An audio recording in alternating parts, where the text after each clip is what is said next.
I think one of my favorite things about their history is their recent history.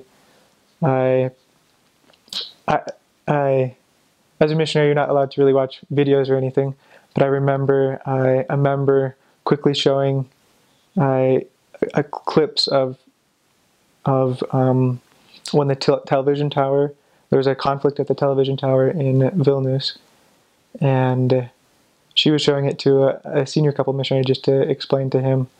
Oh, by the way, they're allowed to watch videos. Um, to explain to him how serious this event was, and I was just amazed. I barely saw a clip or so. I just felt really impressed by the Spirit, how important that event was, especially to allowing the gospel to come to Lithuania. But anyways, what happened was I don't remember who the rulers were in Russia, but I think it might have been Brezhnev. But Lithuania and the Baltics had been experiencing glasnost and perestroika, kind of a time of more openness. They were starting to become more independent, and they started doing different things to become more independent, in various degrees. And I don't know exactly which event happened first, but Lithuanians started broadcasting their independence over the television.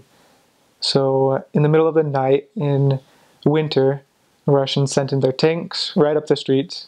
Like if you're a returned missionary, you'll recognize all the places if you haven't seen these clips before.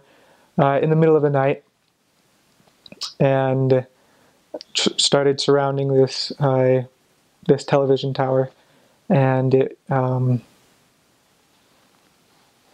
were a few people who died. I don't know exactly how it happened, but all the streets in that area are named after them. But other than that, it was fairly bloodless for what they were expecting.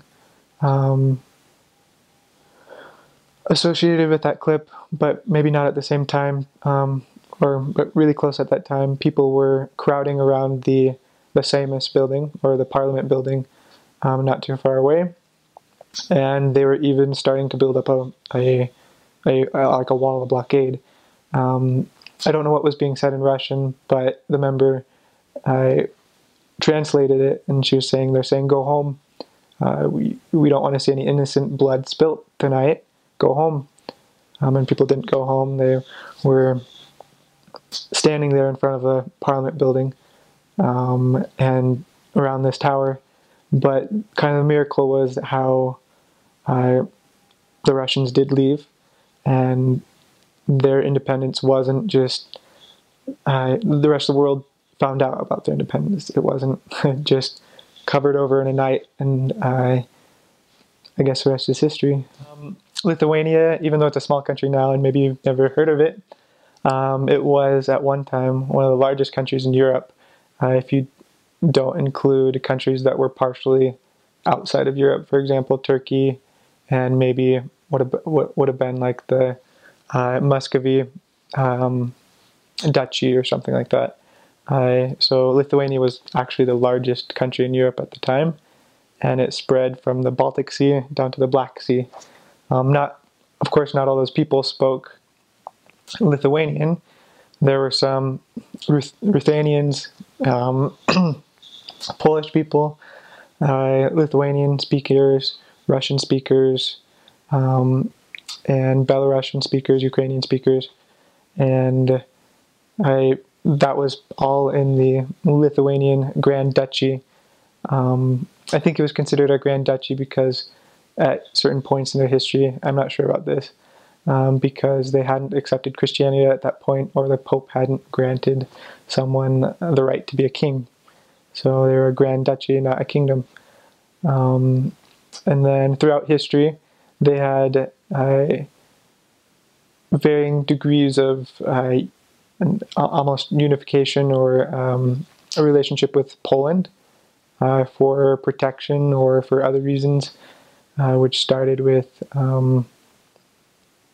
it's sometimes referred to as a personal union, because the there were so many kings and dukes, and they would all just kind of marry each other, and there were so many different lands or whatever. But anyway, the Polish and the Lithuanian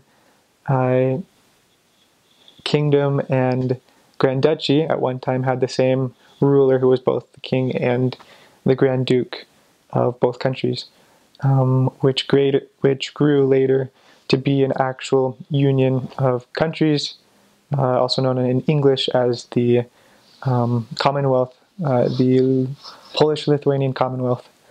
So they have this kind of shared interesting history with Poland, but not so much after the Soviet period, because Poland was a separate state from the Soviet Union, but kind of a satellite state, while Lithuania was incorporated into the Soviet Union. But of course, between the wars, Lithuania was an independent nation. So they actually had this very, very long relationship with Poland, which is kind of interesting. But mostly just left, the only thing that you can maybe notice now is the architecture and the Catholicism. That's the only thing I've really noticed. It's really amazing to see how old their culture is, how long they really have been there. And even their language starts to reflect things that, like weather phenomena, or things like walking through a field, that it makes sense because, oh, well, I guess if you live here that long, maybe you'd come up with a word for that too. So their history is really interesting.